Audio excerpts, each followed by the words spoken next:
Hi Taurus, welcome to Higher Source Tarot for a tarot reading for all Taurus, Sun, Moon, Rising, and Venus. Thanks to all of you for the support of the channel. I appreciate you all and send you love every day. And if you are new here, welcome to you. I post new readings every Friday, then again on Monday. So if reading doesn't resonate, come back in a couple of days. Fridays are always a general reading. Mondays are a different style every week, so plenty of variety going on here. If you like tarot and you like the channel, I'd love to invite you to subscribe to Higher Source Tarot. All right, what advice do you have for Taurus? Sun, Moon, Rising, and Venus. What does Taurus need to know, please, for the best and highest good of all concerned with Taurus? Messages for Taurus, please. All right, so we'll start here with the tarot, and then we'll have the angel answers.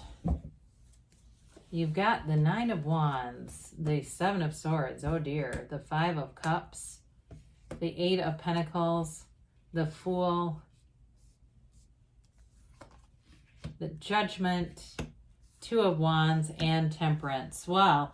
I do feel like whatever it was, if you've had some minor disappointment, it's time to refocus your energy on something new, okay? Especially with Judgment and Temperance here, because you've got two archangels here. They're here for protection, support, new ideas, creativity, and I love the Fool here. I do feel like if something ended abruptly, it gave you some disappointment. It's like basically right in here. It gave you a sense of disappointment, but it's almost like that setback was a setup for something better with this Eight of Pentacles showing up right next to it. And you've got the card of the Visionary here too. So you have Sagittarius here. You've got, let's see, looks like all the elements showing up. Well, the Nine of Wands, you definitely had something major here.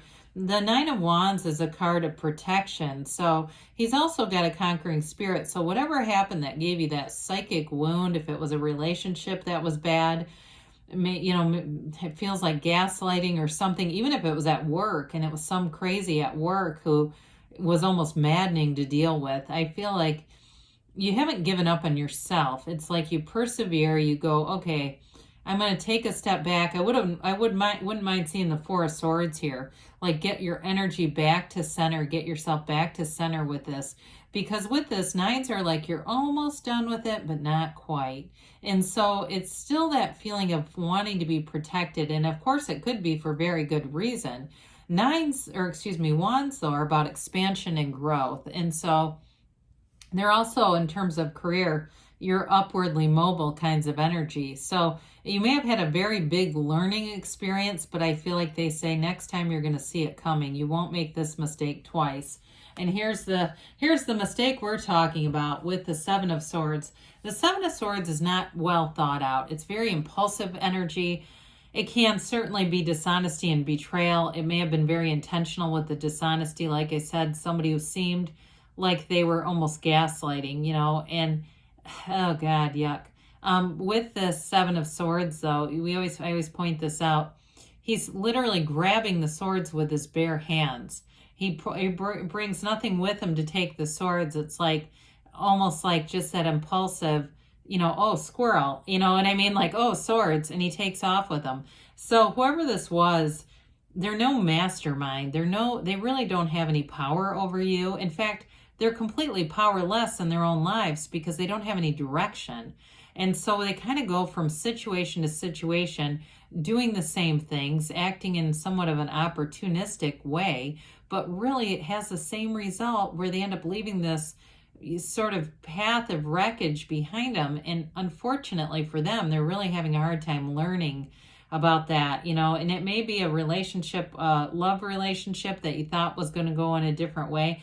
I do feel like you invested a lot in it. You tried to give the person the benefit of the doubt, tried to see their potential, and they just kept showing you who they were no matter what. And so with the Five of Cups, they want you to know that all is not lost. You still have a lot here.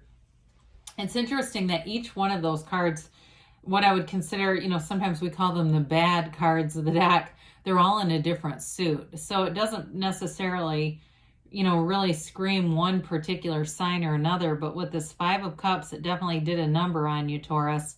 But they're telling you with this, don't cry over spilled milk. There was a reason for that situation, and it was only to further you. And I understand, we go, well, wait a minute, isn't there an easier way to do that? In relationships, sometimes we have a very strong desire for a certain set of characteristics, the type of treatment we want. And when we're not getting it, the universe will create an exit strategy. The universe will make moves for you that you will not make for yourself. And sometimes it leads to a little bit of this, but we don't want to stay there. And this is where the reading takes a turn into something a lot more positive. But they're just trying to tell you, you've got opportunities and options here. If it was a job that you left, or a job where we weren't valued, there's more over here. And honestly, you'll end up making more money. It's really about let go, let the universe with this. And so with the Eight of Pentacles, eights are vibration in the tarot. It's alignment. This is evolution. It's a wonderful kind of getting into a rhythm energy. So in a new job, you're going to feel like it fits like a glove if it was a job that you left. Others of you, if it was a really disappointing relationship, you got very focused on the physical body, on your own spirituality, on your own life, really investing in your own life. And there's absolutely no better investment than that. It also, for some, I feel like somebody here put time in building their, or renovating or doing improvements is a better way to say that. Improving their house, improving where they live. It really is, in a global sense, improving all areas. But the Pentacles, too, are about manifesting. So you may have found when there was the exit the universe created, it brings in a lot of new people, new opportunities, and it opens up doors that you didn't even know were there. So we let the old leave and we give ourselves a rebirth. So when the soul shows up here, the energy of the Fool, we might as well take it like this. So we've got a beautiful evolution here. I mean, you've got the soul meeting two archangels along the way. You can't ask for more beauty than that. The Fool tells you there's a big transition. I mean, this can be radical, like changing careers. I think of it, I've mentioned this before. I have a friend who is an attorney and changed careers in the mid-40s to become an artist. It's really finding your soul's purpose, fulfilling your heart's desires. And when you're in this energy, you're completely free. This brings about a new freedom and a new happiness. There's no limits on you. There's nothing you can't have, do, or be in the energy of the Fool, because you've released all the resistance. So you know that this world has lots of opportunities waiting, and you're not afraid to go out and do whatever it is that calls your heart. Now, you have this little dog in the side here, and that indicates that you're going to have good guides along the way. So it may be people in, of course, physical form that you meet that say, oh my God, I saw this job, or hey, come out to this place with me. And the next thing you know, you're meeting somebody new in a new relationship. In a new relationship, if you're in something new, this is complete freedom from bondage. You don't have any of those old hang-ups, those old negative patterns.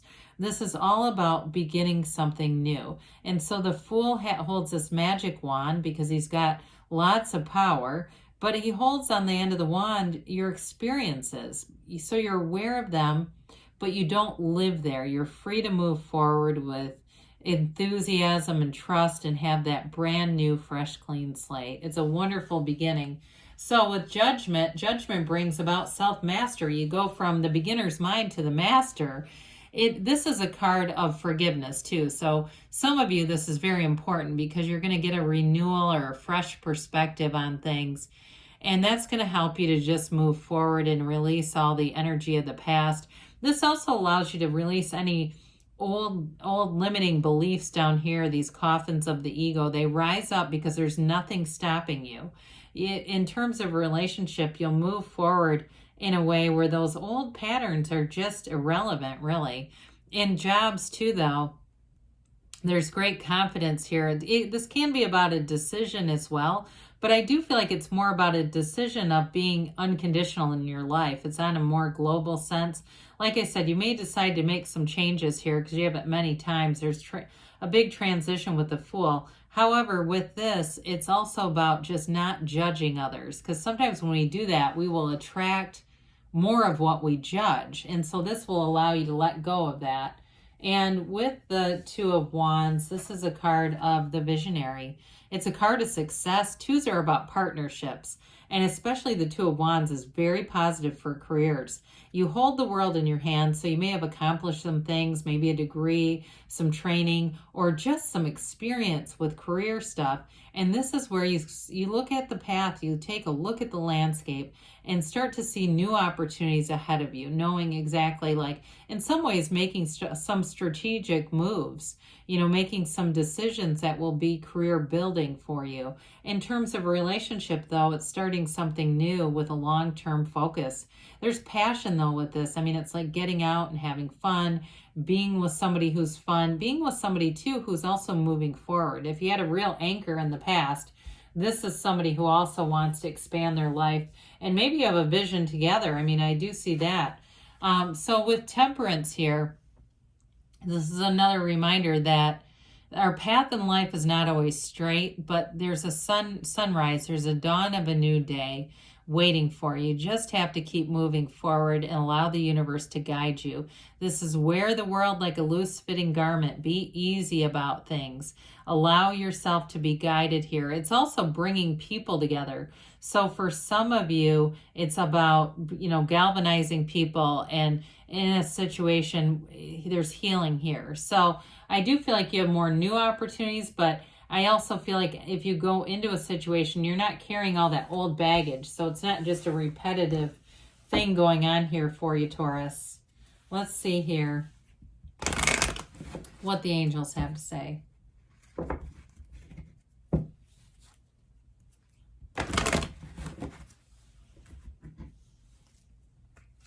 Oh boy, let's just take these top cards, I guess. We'll just do that. Didn't see what they are, so it'll be a surprise. That's technically losing control of the deck. Not as bad as that. My God. Well, those are all on the floor now, so remain positive. Now, I could edit that stuff out, but why would you, really? All right, stay positive. The cards are deciding for themselves. Meditation brings answers. That's important with Temperance, too.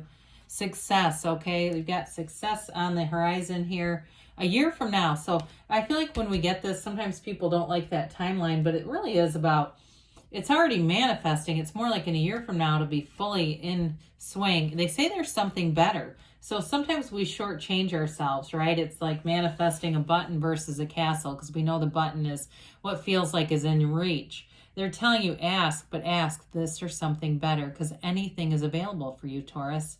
Good things are on the way. I love you, and I'll be back again soon.